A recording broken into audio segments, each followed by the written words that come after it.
Welcome class 6 students. Equivalent fraction से related तुल्य भिन्न से संबंधित एक्सरसाइज 7.3 आज हम करेंगे। पहला क्वेश्चन आज हम देखें। पहले क्वेश्चन नंबर 1 देखिए क्या लिखा हुआ है।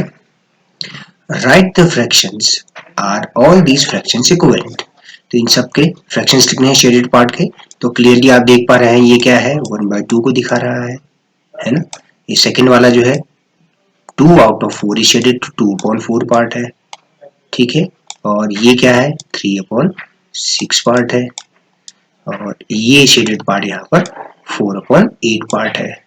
अगर आप ध्यान से देखें बच्चों कि अगर मैं इन सारे सर्कल्स को एक के ऊपर एक रख दूं तो ये जो हाफ पोर्शन है ये ओवरलैप करा। देखिए यहाँ पे 2 1 जा 2, 2 2 जा 4, 2 1 जा 2, 2 2 जा 4 किया हमने तो 1/2 ही तो दिखा रहा है। इसी तरह से देखिए 3 1 जा 3, न्यूमरेटर और डिनोमिनेटर में 3 से डिवाइड हो रहा है, कॉमन फैक्टर 3 है तो 3 2 जा 6, तो फिर ये 1/2 आ रहा है। देखिए 4 1 जा 4, 4 2 जा 8। तो ये सब क्या है, इक्विवेलेंट फ्रैक्शंस के एग्जांपल है। तो आप क्या कहेंगे, देखिए shaded portion in second part is 2/4। आप देखिए ऊपर नीचे 2 से डिवाइड कर लिया न्यूमरेटर और डिनोमिनेटर में, है ना, तो 1/2 आया।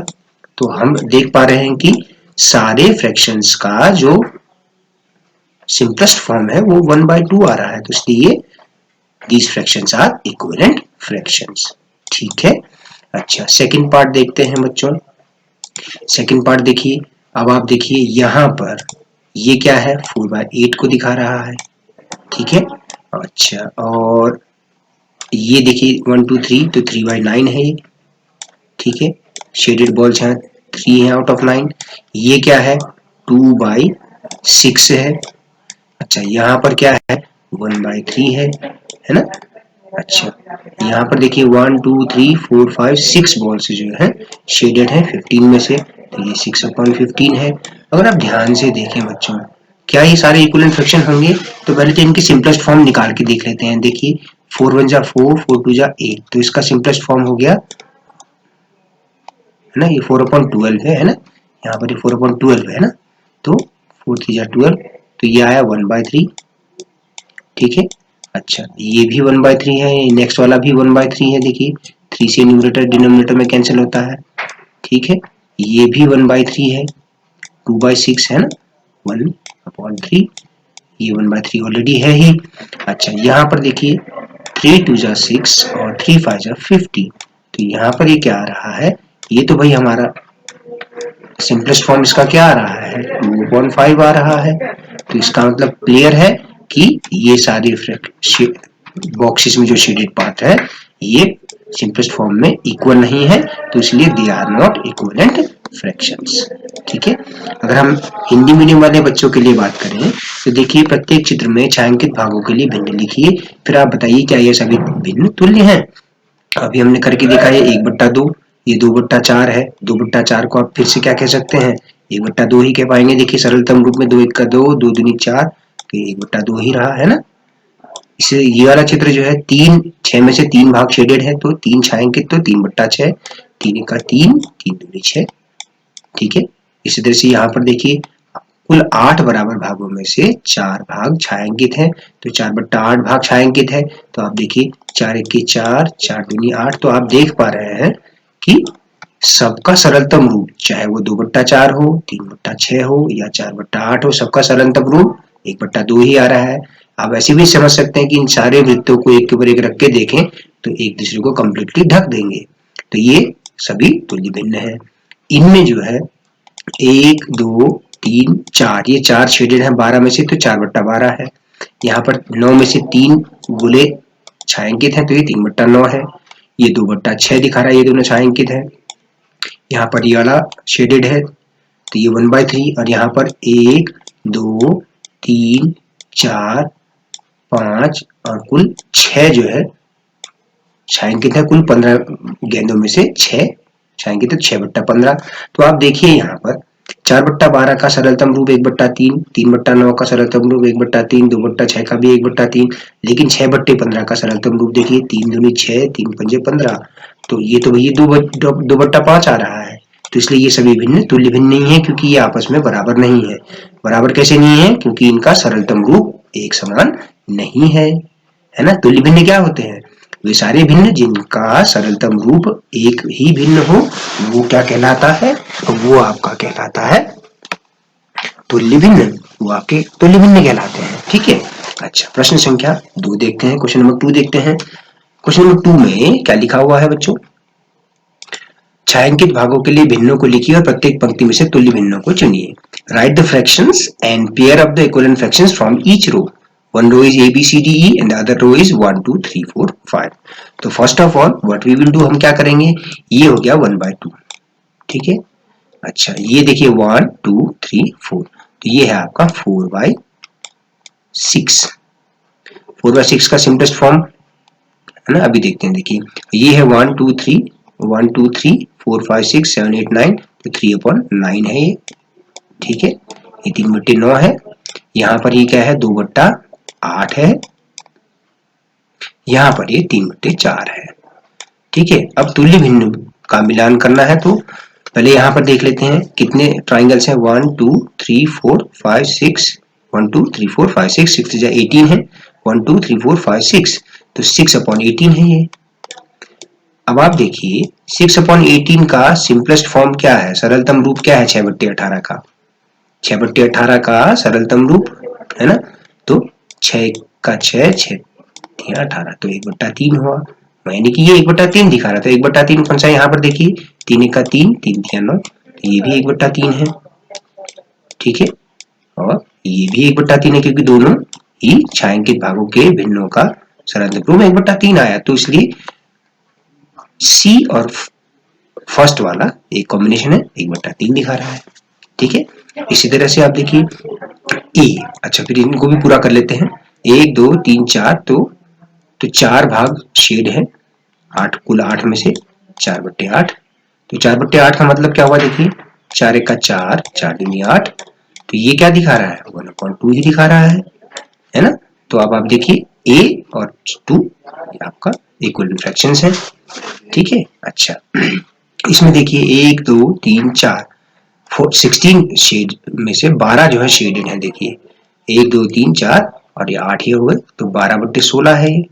अब आप देखिए 12/16 को अगर हम सरल रूप में लिखेंगे, सिंपलेस्ट फॉर्म में लिखेंगे, तो 4 3 जा 12, ठीक है, और 4 4 जा 16। तो आप देख पा रहे हैं 3/4 कहाँ पर था, यहाँ पर था।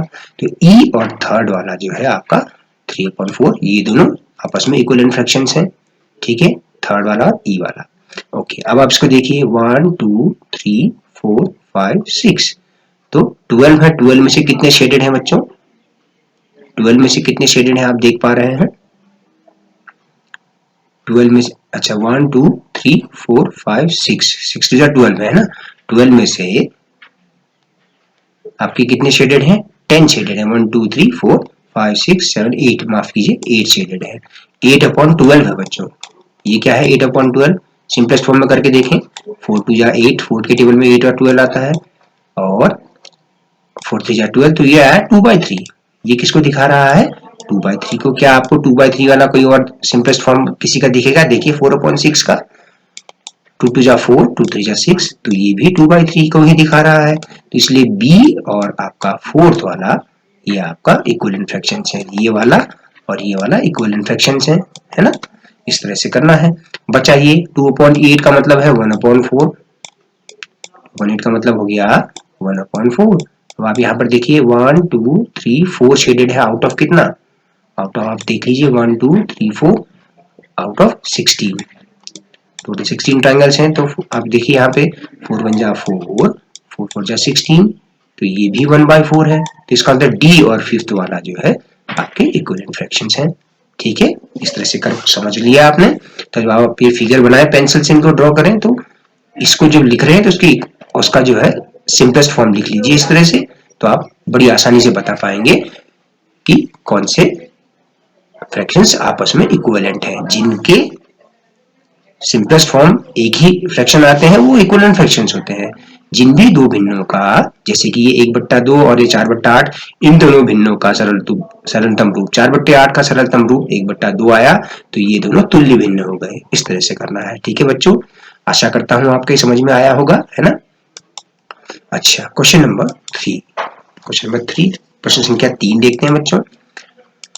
Replace the blank box in each of the following by the correct number. निम्न में से प्रत्येक में इस बॉक्स को सही संख्या से प्रतिस्थापित कीजिए।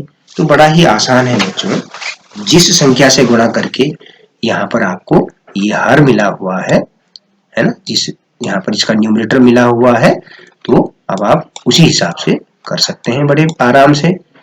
कैसे, मैं क्या कहना चाह रहा हूँ आप समझिए। जैसे यहाँ पर 2/7 है बराबर 8 क्या आना चाहिए, तो आप सोच लीजिए 2 में क्या गुणा किया होगा कि मुझे 8 मिला होगा। जाहिर सी बात है 4 का गुणा किया होगा, तो इसका मतलब 7 में भी 4 का ही गुणा करूंगा मैं यहाँ पे, तो 28 आ जाएगा। ठीक है ना, 28 आ जाएगा यहाँ पे। बी पार्ट देखिए 5/8 is equal to 10 something. 5 into क्या करके आपको 10 मिलता है 2, तो 2 का मल्टीप्लाई किया होगा, तो 2 का मल्टीप्लाई डिनोमिनेटर में भी करेंगे, तो 2 का मल्टीप्लाई हमने डिनोमिनेटर में भी किया, तो 10/16। तो यहाँ पे 16 आना चाहिए। क्या आना चाहिए? 16 आना चाहिए। यहाँ पे क्या आया था? 28 आया था, है कि नहीं? इस तरह से। सी पार्ट को देखिए 3/5 इज इक्वल टू ब्लैंक है डैश अपॉन 20, तो 5 इंटू 4 करके आया 20, तो इसका मतलब यहाँ भी 3 इंटू 4 करना पड़ेगा, यानी कि 12 हो जाएगा। यहाँ पे क्या हो जाएगा? 12 हो जाएगा। देखिए यहाँ पे नीचे 5 में 4 का गुणा किया तो 20 आया, तो इसलिए 4 का गुणा 3 के साथ भी करना होगा अंश में भी, तो 12 आ जाएगा रिक्त स्थान पे। 45/60, तो 45 में डिवाइड 45 को 3 से डिवाइड किया होगा तो 15 आया होगा, तो आप 3 से इसको भी डिवाइड करेंगे, इसका मतलब तो 3 से डिवाइड करने में 60 को तो आ जाएगा 20, 15/20 है ना। 45 में 3 का भाग दिया तो 15 आया, तो इसलिए 60 में भी 3 का ही भाग देंगे, हर में भी उसी संख्या से भाग देंगे, तभी तो तुल्य भिन्न आएगा। सब एक बराबर का निशान है ना बीच में, है ना, तो यहाँ 20 आ गया। ऐसे यहाँ पर देखिए 24 में 6 का डिवाइड किया, तो 24 को 6 से डिवाइड किया तो 4 आया, तो यहाँ 18 को भी 6 से डिवाइड करिए तो यहाँ पे आ जाएगा 3, है कि नहीं। इस तरह से हमने जाना है ना कि तुल्य भिन्न कैसे फाइंड करते हैं, इक्विवेलेंट फ्रैक्शंस कैसे फाइंड करते हैं। एक ही जैसे नंबर से न्यूमरेटर और डिनोमिनेटर में मल्टीप्लाई करते हैं, या एक ही नंबर से न्यूमरेटर और डिनोमिनेटर में डिवाइड करते हैं, तो हमें इक्विवेलेंट फ्रैक्शन मिल जाता है। तुल्य भिन्न कैसे मिलता है बच्चों? एक ही संख्या का आंसर हर में गुणा करने पर, या एक ही संख्या का आंसर हर में भाग देने पर, जैसा कि डी और ई में हुआ। ठीक है, अच्छा प्रश्न संख्या 4 देखते हैं। क्वेश्चन नंबर 4 देखें बच्चों। Let us discuss in English first, then I will फिर मैं हिंदी में बता दूंगा। Find the equivalent fraction of 3/5। ये बहुत ही इंपॉर्टेंट क्वेश्चन है बच्चों, ये आपका डेफिनेटली पेपर में आएगा। ठीक है, तो find the equivalent fraction of 3/5 having denominator 20। Denominator 20 करना है 3/5 में, तो 20 करना है तो 4 का गुणा करना पड़ेगा, 5 इंटू 4 हो गया, है ना। तो यहाँ पर अगर नीचे 4 का गुणा किया है तो न्यूमरेटर में भी 4 का मल्टीप्लाई करिए तो 12/20 आ जाएगा। फिर ये पूछता है बी पार्ट कि 3/5 का इक्विवेलेंट फ्रैक्शन लिखिए जिसका न्यूमरेटर 8 हो। तो 3/5 में न्यूमरेटर 8 माफ कीजिए 9 करना है, तो 3 में क्या मल्टीप्लाई करूं, 9 आए, ऑब्वियसली बात है 3, तो 3 का मल्टीप्लाई डिनोमिनेटर में भी कर दूंगा, तो आंसर इसका 3/5 का इक्विवेलेंट फ्रैक्शन आ गया 9/15, है ना। इसका इक्विवेलेंट फ्रैक्शन का सिंपलेस्ट फॉर्म यही आएगा 3/5, आंसर चेक भी हो जाएगा। When the denominator of 3/5 is 20, अगर 20 करना है 3/5 का 30 करना है, माफ कीजिए 30 करना है तो 5 इंटू 6 करना पड़ेगा, तो 6 का मल्टीप्लाई मैंने न्यूमरेटर में भी किया तो 18/30 आ गया। ठीक है, इसी तरह से अगर न्यूमरेटर 27 करना हो तो न्यूमरेटर में 9 का मल्टीप्लाई करना होगा, तो 27 बन जाएगा, 3 9 जा 27, तो 9 का मल्टीप्लाई हमने डिनोमिनेटर में भी करना होगा, है ना। एक ही जैसी नंबर से ऊपर नीचे मल्टीप्लाई करेंगे न्यूमरेटर और डिनोमिनेटर में, तो 27/45 विल बी योर आंसर। ठीक है, एक बार फिर से देखिए 3/5 के तुल्य वह भिन्न ज्ञात कीजिए जिसका हर 20 है। 3/5 का हर अगर आपको 20 करना है बच्चों, तो आपने 5 में 4 का गुणा करना होगा, हर में 5 चौको 20, तो 4 का गुणा करना पड़ेगा, तो उसी 4 का आप अंश में भी गुणा करेंगे, तो उत्तर आ जाएगा 12/20। 12/20 3/5 की तुल्य भिन्न है। ठीक है, बी पार्ट क्या है, अंश 9 है। अंश अगर 9 है तो 3/5 में अगर अंश को 9 करना है तो 3 का गुणा करना पड़ेगा अंश में, तो हर में भी 3 का गुणा करिए, तो 3 तिया 9 बट्टे 5 तिया 15, तो 9/15 आ गया। इसी तरह से हर 30 बनाना है, अगर हर को 3/5 के हर को 30 बनाना है तो 6 का गुणा करना होगा, तो 6 का गुणा आप अंश में भी कर देंगे तो 18/30 आ जाएगा। 3/5 की अंश 27 करनी है तो अंश में आप 9 का गुणा करेंगे, 3 में 27, तो 9 का गुणा आप 5 में भी कर देंगे, हर में भी कर देंगे, तो 27/45 आपकी तुल्य भिन्न आ जाएगी 3/5 की। अब आप अपना उत्तर चेक भी कर सकते हैं, है ना। 9 से ऊपर नीचे काट के देखिए तो 3/5 ही आएगा, सरलतम रूप, है ना। ये कहने का मतलब है, बहुत ही आसान है। ठीक है, क्वेश्चन नंबर 5 देखिए बच्चों। Find the equivalent fraction of 36/48 with numerator 9। तो 36/48, न्यूमरेटर क्या है? 36 है, 36 है न्यूमरेटर। इसको 9 कैसे करेंगे? जब हम इसको 4 से डिवाइड कर दें। अगर मैंने इसको 4 से डिवाइड कर दिया न्यूमरेटर में, तो ऑब्वियस सी बात है डिनोमिनेटर में भी मैंने 4 का डिवीजन करना होगा, है ना। इक्विवेलेंट फ्रैक्शन फाइंड करते समय क्या करते हैं? सेम नंबर से डिवाइड करते हैं न्यूमरेटर और डिनोमिनेटर में। तो 36 डिवाइड बाय 4 9 हो गया, 48 डिवाइड बाय 4 12। तो हमें न्यूमरेटर 9 चाहिए था तो मिल गया हमको, 9/12 will be the equivalent fraction of 36/48। अच्छा, सेकेंड पार्ट क्या है? सेकेंड पार्ट कहता है कि डिनोमिनेटर 4 होना चाहिए। तो 36/48 में डिनोमिनेटर क्या है? ये 48 है। 48 को डिनोमिनेटर में अगर 4 करना है तो 12 से डिवाइड करना पड़ेगा, जाहिर सी बात है। अगर डिनोमिनेटर में 12 से डिवाइड किया तो न्यूमरेटर में भी 12 से डिवाइड करूंगा मैं, है ना। तो 36 डिवाइड बाय 12 3 हो गया, और 48 डिवाइड बाय 12 4, तो 3/4, है ना। अगर अंश आपको 9 करनी है, 36/48 की तुल्य वह भिन्न ज्ञात कीजिए जिसका अंश 9 है। अंश आपका क्या है बच्चों? ये 36 आपका अंश है। तो 36 अंश 36 में किस संख्या का भाग दें कि 9 हो जाए? 4 का। अगर हमने 4 का भाग दिया अंश में, तो 4 का भाग हमने हर में भी देना होगा। तो अब आप देखिए ये हो जाएगा, 36 में 4 का भाग दिया 9 आ गया, 48 में 4 का भाग दिया 12, तो 9/12 तुल्य भिन्न हो गई 36/48 की, जिसका अंश क्या है? देखिए 9 हो गया, है ना। अगर हर को 9 करना है तो हर आपका 48 है, 48 में 12 का भाग देंगे तो 4 आ जाएगा अपने आप, तो 12 का भाग आप ऊपर भी देंगे अंश में। तो 36 में 12 का भाग दिया 3/4, 3/4 आ गया आपका आंसर, 3/4। ठीक है, इस तरह से करना है आपको। ओके, क्वेश्चन नंबर 6 को देखते हैं। क्वेश्चन नंबर 6 को देखिए, check whether the given fraction are equivalent और नॉट। तो अगर सिंपलेस्ट फॉर्म सेम आ गया तो होगा, नहीं तो नहीं होगा भाई, है ना। तो 5/9, 30/54 ये दो फ्रैक्शंस हैं। ठीक है, तो 5/9, अच्छा किसी एक न्यूमरेटर को पकड़ लीजिए कि ये 30 है, चलो 5 में है 30 हो जाएगा, तो 6 का मल्टीप्लाई किया, तो नीचे भी 6 का मल्टीप्लाई किया। तो देखिए जब हम पहले फ्रैक्शन में 6 का मल्टीप्लाई कर रहे हैं न्यूमरेटर और डिनोमिनेटर में, तो दूसरा फ्रैक्शन मिल जा रहा है। देखिए 30/54 30/54 हो जा रहा है, तो दे आर इक्विवेलेंट। अच्छा, 3/10 और 12/15, 3/10 है तो मैं न्यूमरेटर के अकॉर्डिंग चल रहा हूँ। 3 4 जा 12, तो मैंने 4 का 3 4 जा 12, 3 4 जा 12। ठीक है, तो यहाँ पर भी 4 का मल्टीप्लाई किया तो 3 4 जा 12, और ये अपॉन 12/40 आ गया। क्या आ गया? 12/40। तो क्या 12/40 है ना, क्या आ रहा है? 12/40 आ रहा है।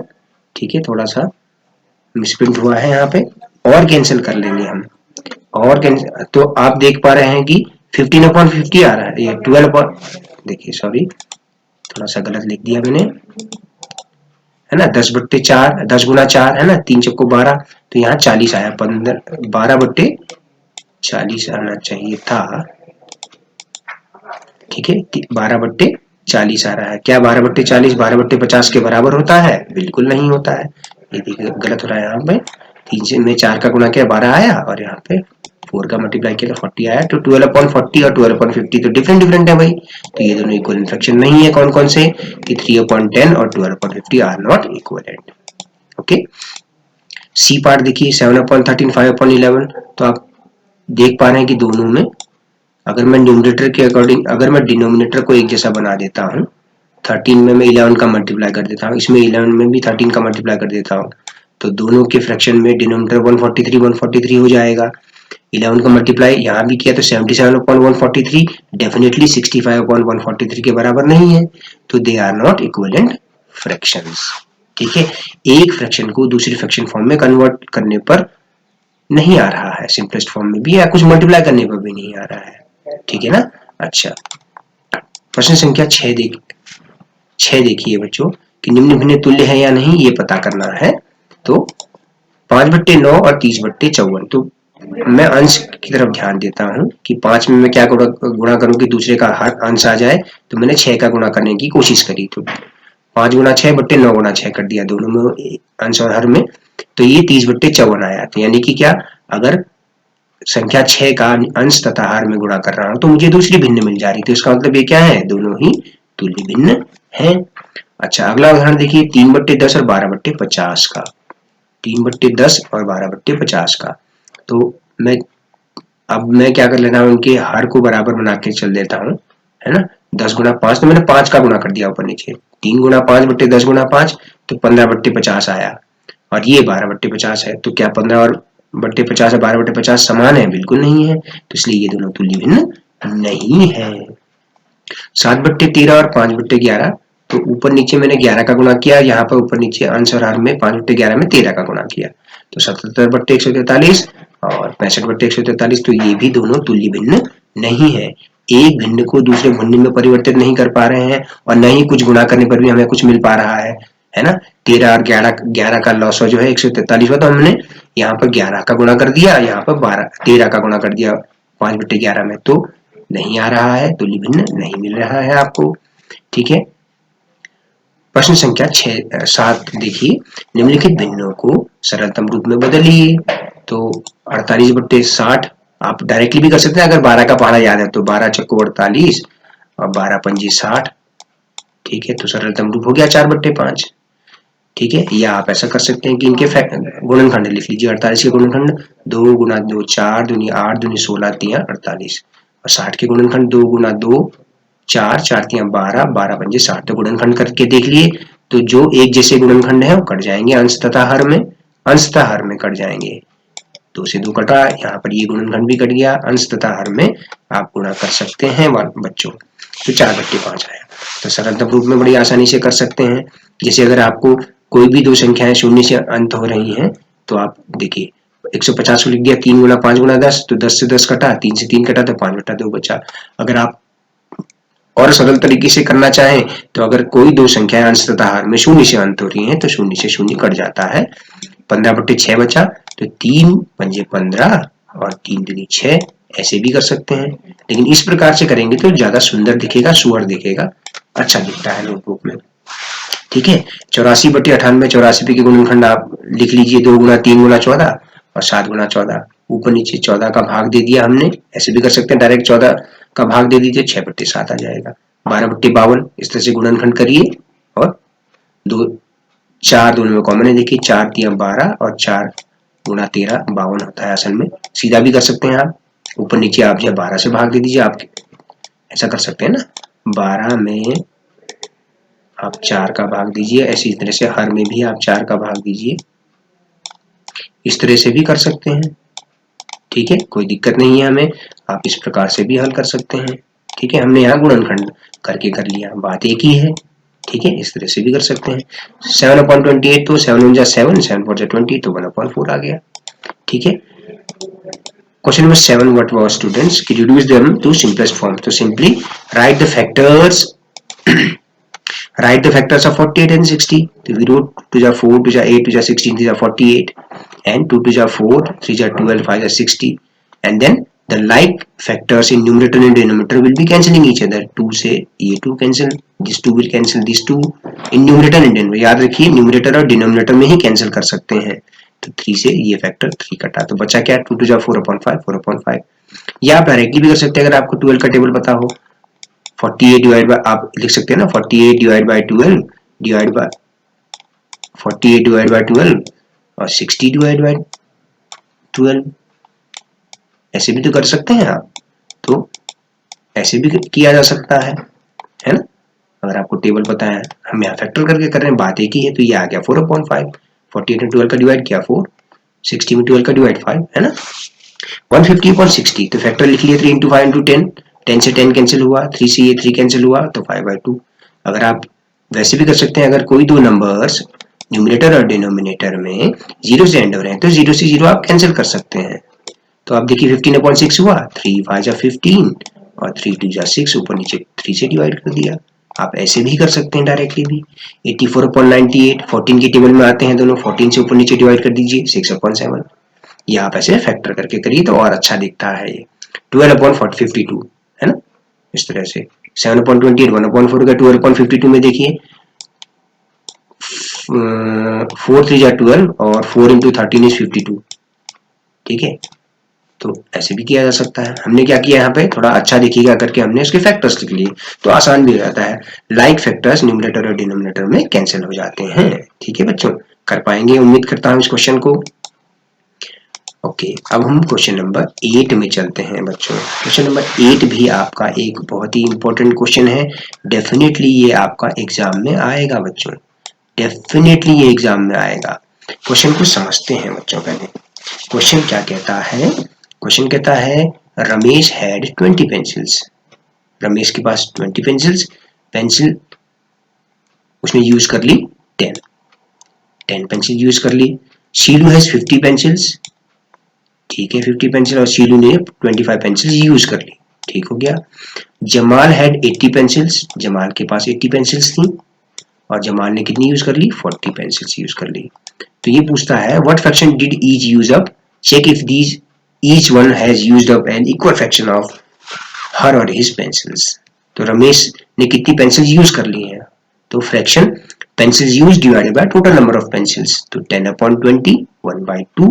रमेश ने 1/2 पोर्शन खत्म कर लिया पेंसिल्स का। शीलू के लिए देखिए टोटल पेंसिल्स 50 थी, पेंसिल यूज्ड 25 थी, तो यूज किया हुआ फ्रैक्शन, फ्रैक्शन जो यूज किया, तो used pencils divided by total number of pencils, तो 1/2 आ गया, है ना।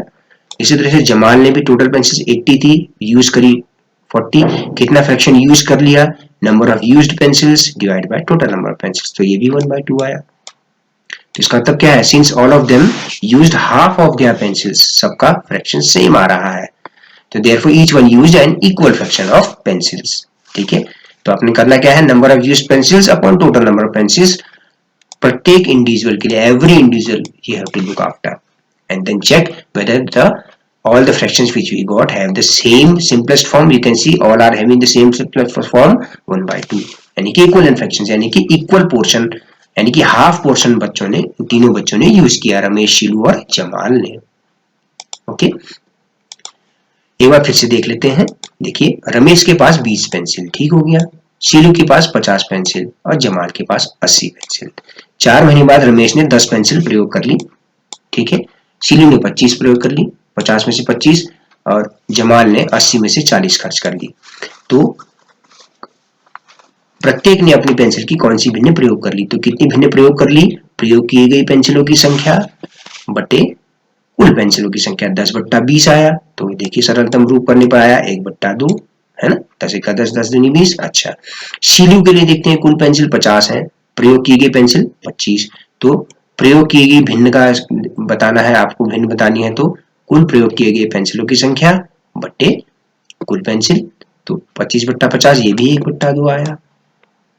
जमाल के पास 80 पेंसिल थी, 40 प्रयोग कर ली, तो कितनी भिन्न उसने प्रयोग कर ली, जितनी उसने प्रयोग करी बटे कुल पेंसिल, 40/80, तो ये भी 1/2 आया। सरलतम रूप आप देखिए, तीनों भिन्न का सरलतम रूप एक ही आया 1/2, तो यानी कि प्रत्येक ने अपनी पेंसिल की 1/2 भिन्न प्रयोग की, यानी प्रत्येक ने जितनी पेंसिल थी प्रत्येक ने आधी इस्तेमाल कर ली है 4 महीने के बाद।